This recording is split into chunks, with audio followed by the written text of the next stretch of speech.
আসসালামু আলাইকুম। হ্যালো প্রিয় সবাই কেমন আছো?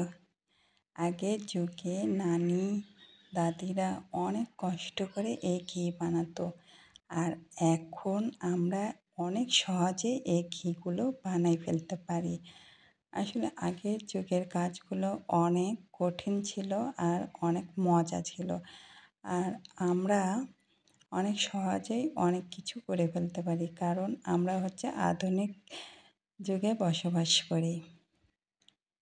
প্রথমে আমি এই সরগুলো প্রতিদিন একটু একটু করে উঠাইতে আমার প্রায় 3 ডিব্বা এই সর হয়ে গিয়েছে। সেই সরগুলো আজকে আমি সুন্দর করে পাটায় বেটে নেব। আমি হাত দিয়েও অনেক করেছি, কিন্তু আমার কাছে মনে হচ্ছে এই পাটাতে যদি আমি করে নিতে পারি খুব সহজেই তাড়াতাড়ি হয়ে যাবে, আর হাত দিয়ে ছানতে গেলে অনেক সময় লেগে যায়। তো আজকে আমি চেষ্টা করতেছি পাটা দিয়ে করতে, তাই অতি সহজে আর অল্প সময়ের মধ্যে আপনাদেরকে আমি সুন্দর ঘি উপহার দিব।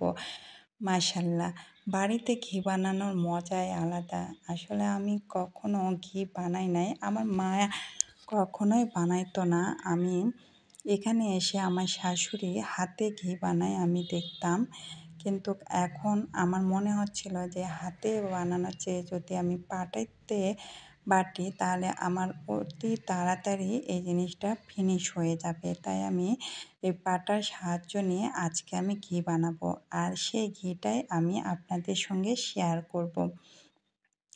কারণ আমরা যেটা পারি সেটা যদি সবার সঙ্গে শেয়ার করতে পারি, হয়তো কারো না কারো অবশ্যই এই জিনিসটা তার পছন্দ হবে, তাইও এই সহজভাবে এই জিনিসটা করতে পারবে।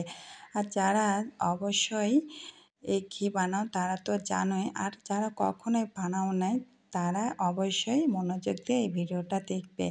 আর আমি ফ্রিজে ঠান্ডা পানি রেখেছিলাম, সেই ঠান্ডা পানি দিয়েই এই ঘিটা ধুয়ে নেব।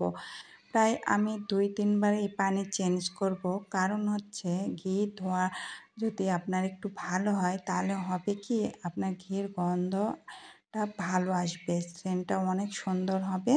তার জন্য অবশ্যই চেষ্টা করবেন আপনার ঘিটা 2-3 বার করে ধুতে। আর আপনারা চাইলে এই ঘি থেকে মাখনও তৈরি করে নিতে পারবেন।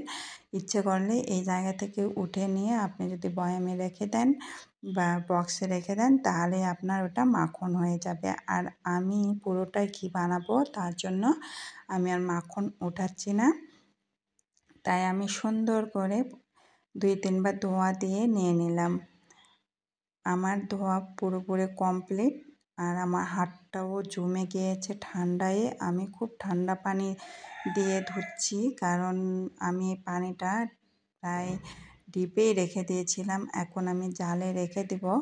আর সবচেয়ে বড় বিষয় আপনারা যখন জাল দিবেন, জাল দেওয়ার পরে যেই ময়লাটা আসে ওই ময়লাটা দেখবেন একদম লাল যেন হয়ে যায়। যদি লাল হয়ে যায় তাহলে হবে কি আপনার ঘিটা পরিপূর্ণ লাভ করবে, আর ওই ঘিটা সহজেই নষ্ট হবে না। অনেক সময় ঘি রেখে দিলে ঘিয়ের উপর একটা পাঙ্গাস ভাব আসে, আর যদি আপনার ঘিয়ের জালটা ভালো হয় তাহলে সেই পাঙ্গাস ভাবটা আর থাকবে না। আমার ঘিটা দেখে বুঝতে পারতেছেন অনেক জাল হয়েছে, আমি অনেক জাল দিয়ে নিয়েছি। জাল দিলে অতি তাড়াতাড়ি ঘিটা নষ্ট হয় না, আর ঘিটা অনেক সুন্দর থাকে। আর আমার পুরোপুরি ঘি হয়ে গিয়েছে, এখন আমি বয়ামে রেখে দিচ্ছি। আর একটু গরম গরমই বয়ামে ওঠানো ভালো, কারণ জমে গেলে বয়ামে থাকা যাবে না। তার জন্য আমি এই গরম গরম ওঠাচ্ছি। আর আমার বয়াম ফাটার ভয়ে আমি নিচে কিন্তু পানি দিয়েছি। অবশ্যই তোমরা গরম কিছু ওঠানোর সময় নিচে পানি দিয়ে নিবে, পানি দিলে তোমার সেই ভয়টা আর থাকবে না ফাটার। এই টিপসটা অবশ্যই ফলো করবে, যে যখন তো কোনো গরম জিনিস উঠাবার অবশ্যই কাছের জিনিসে উঠাইতে গেলে গরম কিছু দিয়ে নিবা। হয়ে গেল আমার ঘি বানানো, দেখে বুঝতে পারতেছো আমার ঘি কত সুন্দর হয়েছে। আর আমার ঘিটা বাসায় বানানো আর খাঁটি ঘিয়ের মজাই আলাদা। যারা খাও তারা তো জানোই। সবাই ভালো থাকবে। আল্লাহ হাফিজ।